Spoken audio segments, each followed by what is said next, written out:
Assalamualaikum warahmatullahi wabarakatuh. Bertemu lagi dengan saya Bu Kurnia Judayani dalam mata pelajaran Ekonomi kelas 11. Masih lanjut ya, bab ketenaga kerjaan. Minggu kemarin sudah saya jelaskan bab ketenaga kerjaan ya. Coba kalian lihat di buku paket halaman 91 ya, kita mulai dari halaman 91. Nah, setelah itu baru saya akan menjelaskan ya lanjutan. Nah, ini tingkat partisipasi angkatan kerja atau TPA ya, biasanya nanti ada hitung-hitungannya ya. Nah, TPA ini rumusnya adalah bekerja dibagi dengan jumlah penduduk dikali 100. Yang bekerja berapa? Yang bekerja contohnya 1 juta jiwa contohnya. Jumlah penduduk kita berapa? Di Indonesia 260 juta, 65 juta penduduk Indonesia ya. Pokoknya sekitar segitu ya. Untuk lebih jelasnya kalian bisa lihat di BPS, Badan Pusat Statistik. Jadi nanti BPS itu mencatat berapa kematian, berapa kelahiran, berapa total penduduk Indonesia. Dengan cara apa? Di sensus atau di data. Setiap berapa tahun? 10 tahun sekali, kalau enggak 5 tahun. Kalau tiap tahun capek ya, karena kan penduduk Indonesia ini penduduk terbesar keempat di dunia ya. Jadi enggak kayak Singapura mungkin di sensusnya tiap tahun, kalau kita 10 tahun atau 5 tahun untuk mengetahui perkembangan ya. Nambah atau enggak penduduk Indonesia seperti itu ya. Selanjutnya DR apa? Dependency rate ratio atau DR ya. Nah, rumusnya apa? Rumusnya jumlah penduduk di luar usia kerja dibagi dengan penduduk usia kerja dikali 100. Penduduk di luar usia kerjanya berapa? Di luar usia kerja kan anak sekolah, lansia, ibu rumah tangga. Nah, penduduk usia kerjanya berapa? Penduduk usia kerja itu usia produktif ya, dari 18 tahun sampai 50 tahun ya. Tapi bukan ibu RT, bukan juga anak sekolah, bukan juga lansia. Nah, dikali dengan 100%. Selanjutnya kita ke jenis-jenis tenaga kerja. Jenis tenaga kerja ini ada dua ya. Jenis tenaga kerja berdasarkan sifat kerjanya ada dua. Yang pertama, tenaga kerja rohani dan tenaga kerja jasmani. Kalau tenaga kerja rohani apa sih? Kalau tenaga kerja rohani berdasarkan otak ya. Kita bekerja berdasarkan otak. Itu tenaga kerja rohani. Nah, tenaga kerja jasmani adalah tenaga kerja berdasarkan fisik ya, berdasarkan kekuatan ya. Jadi ibaratnya ini menggunakan fisik, kalian menggunakan otak ya. Bekerja di kantor, mengajar dan lain sebagainya itu kan menggunakan otak. Kalau ini berhubungan dengan fisik, yaitu mohon maaf ya, kuli bangunan, kuli panggul dan lain sebagainya, atau bekerja menggunakan kekuatan tangan ya, fisik pokoknya. Nah, selanjutnya jenis-jenis tenaga kerja berdasarkan ahlinya atau keahlian ya. Di sini ada 3 jenis tenaga kerja berdasarkan ahli. Ada tenaga kerja terdidik. Nah, tenaga kerja terdidik ini adalah tenaga kerja yang merupakan mempunyai ijazah ya, pendidikan formal, bukan pendidikan non formal ya. Jadi tenaga kerja terdidik itu SMA atau SMK sederajat, S1, S2, S3 itu namanya terdidik. Jadi mempunyai ijazah formal ya. Ijazah formal itu sekolah dan universitas ya. Selanjutnya tenaga kerja terlatih. Tenaga kerja terlatih itu tenaga kerja yang dilatih. Nggak semua orang bisa ya. Contoh supir. Mohon maaf ya, supir kendaraan, supir supir truk atau supir apa, kan nggak semua orang bisa. Kalian bisa bawa mobil, belum tentu bisa bawa mobil truk ya. Kalian bisa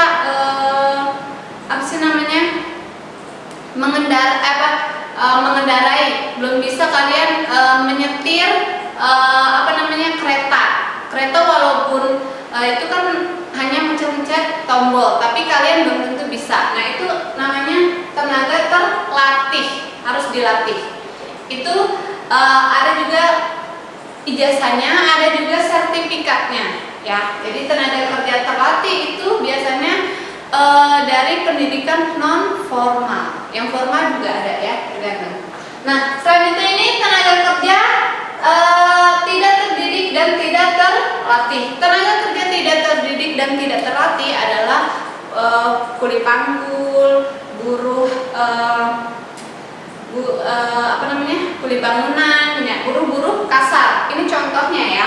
Lalu ini tenaga kerja terlatih tadi ya, contohnya adalah supir, terus apa lagi? Penjahit ya, mekanik juga gitu ya. Selanjutnya ini apa? Tenaga kerja terdidik. Tenaga kerja terdidik guru, dosen, manajer ya, dokter, perawat. Nah, ini. Selanjutnya kita ke ini dulu ya. Masalah ketenaga kerjaan di Indonesia ya. Masalah ketenaga kerjaan di Indonesia yang pertama, tingkat pengangguran tinggi. Kenapa tingkat pengangguran tinggi? Karena jumlah penduduk di Indonesia terbesar keempat, yang pertama. Yang kedua, lebih besar angkatan kerjanya atau usia kerjanya dibandingkan tempat kerjanya atau kesempatan kerjanya ya. Jadi lebih banyak orangnya daripada perusahaannya. Jumlah angkatan kerja tinggi ya tadi, karena memang Indonesia ini terbesar keempat di dunia. Yang sekolah SMA banyak, yang S1 banyak. Lulusan tahun ini angkatan 2020 itu berapa juta lulusan atau berapa juta siswa yang lulus ya dari SMK atau SMA sederajat ya. Begitupun sama yang lulus S1 dan D3, S2, S3 itu ada berapa puluh juta jiwa yang lulus ya. Selanjutnya tingkat pendidikan rendah ya. Tingkat pendidikannya rendah. Tingkat pendidikan yang rendah selama SD, SMP itu nggak bisa masuk ke perusahaan-perusahaan yang ada di Cikarang. Perusahaan-perusahaan yang ada di Cikarang itu biasanya minta lulusan atau lulusan sekolah yang SMA sederajat ya. Jadi kalau semua SD, SMP itu nggak bisa masuk perusahaan ya. Nah, selanjutnya penyebaran angkatan kerja tidak merata. Nah, penyebaran angkatan kerja tidak merata, hanya terfokus di Pulau Jawa. Apalagi hanya kota industri di Indonesia itu terpusat di Jawa Barat dan DKI. Di Kalimantan jarang, Sulawesi jarang ya, Papua jarang, Sumatera jarang gitu ya. Hanya terfokus di Pulau Jawa. Makanya masyarakat Indonesia itu dari seluruh Indonesia Nusantara, dari Sabang sampai Merauke itu berburu mencari rupiah di Pulau Jawa. Karena apa? Pusat industrinya atau perusahaannya ada di Jawa, di Jakarta juga ya, Jakarta dan Jawa Barat. Jadi berbondong-bondong, nggak heran ya kalau Cikarang ini menjadi kota industri, banyak perantaunya karena di daerah Cikarang ini merupakan pusat industri ya. Kalau mau buka cabang seharusnya di Kalimantan, Sulawesi, Papua gitu, biar merata karena Indonesia ini tidak hanya di Pulau Jawa. Selanjutnya, perlindungan dan kesejahteraan belum maksimal ya. Jadi perlindungan kesejahteraan atau K3 ya di Jawa ini, di Indonesia ini kurang maksimal ya. Seperti itu. Karena apa? Ya, mungkin minimnya ya, K3-nya itu ya. Jadi alat-alat APD, alat perlindungan dirinya itu kurang memadai, tidak seperti di negara lain atau di negara maju ya. Gitu. Nah, selanjutnya kita ke sini ya, upaya meningkatkan kualitas tenaga kerja. Yang pertama dari pemerintah. Apa sih yang dilakukan dari pemerintah? Yang dilakukan dari pemerintah itu pemerintah bisa mengadakan penyaluran kerja atau pelatihan ya. Atau sekarang seperti kartu prakerja. Kartu prakerja itu kan kita diberikan pelatihan. Sebelum bekerja kita diberikan pelatihan untuk menambah skill kita. Selanjutnya dari pihak swasta. Dari pihak swasta apa? Dari pihak swasta itu bekerja sama dengan sekolah atau universitas. Contoh, sekolah di suatu sekolah swasta itu bekerja sama dengan perusahaan A. Jadi nanti lulusan dari sekolah tersebut bisa langsung ke perusahaan A tersebut. Ya, itu contoh. Kalau enggak universitas negeri, universitas negeri A ini bekerja sama dengan perusahaan B. Jadi dari universitas negerinya lulus ditarik ke ke perusahaan B. Seperti itu contohnya ya. Selanjutnya dari individu. Nah, dari individu ini kita sebagai masyarakat atau kita yang ingin bekerja, kita harus bagaimana caranya membekali diri kita dengan pelatihan, dengan pendidikan yang tinggi, seperti itu ya. Nah, itu sudah ya. Selanjutnya kita ke sistem upah. Nah, sistem upah di Indonesia ada 3 ya. Nah, sistem upah di sini berdasarkan permintaan dan penawaran tenaga kerja. Permintaan, siapa sih yang minta? Nah, permintaan itu perusahaan ya. Yang meminta karyawan ada permintaan dari perusahaan. Lalu siapa yang penawar? Penawaran itu dari masyarakat. Saya mau kerja, saya menawarkan diri untuk bekerja. Nah, permintaannya ada dari perusahaan. Berarti berdasarkan permintaan dan penawaran. Contohnya perusahaan A meminta karyawan 100 orang. Nah, gajinya gimana? Sesuai permintaan. Kalau kuatnya dia harian, kalau kuatnya UMR, dia UMR ya. Selanjutnya yang kedua, kesepakatan pemberi kerja dan penerima kerja. Sesuai gaji itu sesuai kesepakatan penerima dan pemberi kerja. Nah, seumpama contohnya lulusan ekonomi ya S1 atau ya. Nah, itu biasanya bekerja di bagian accounting atau akuntansi. Itu harus ada kesepakatan. Pokoknya gajinya berapa yang diminta ya, sesuai dengan pekerjaannya. Jika pekerjaannya sulit, maka gaji yang akan ditawarkan pun akan besar ya. Jadi kalau gajinya pekerjaannya sulit, gajinya kecil pasti akan banyak yang resign. Tapi kalau gajinya besar, pekerjaannya sulit akan bertahan ya. Seperti itu. Nah, selanjutnya yang terakhir adalah upah minimum. Nah, upah minimum itu standar atau kita sering dengar UMR. UMR itu upah minimum regional. Jadi setiap daerah itu berbeda-beda. Contoh, Jawa Barat ini Bekasi dengan Bandung, walaupun Jawa Barat itu beda UMR. Karena apa? Beda kebutuhan atau beda kebutuhannya ya. Jadi harganya di Bekasi ini mahal, tapi harga di Bandung masih murah ya. Beda kebutuhan atau beda kebutuhan hidupnya ya antara daerah satu dengan daerah yang lain ya. Jakarta dengan Surabaya juga beda.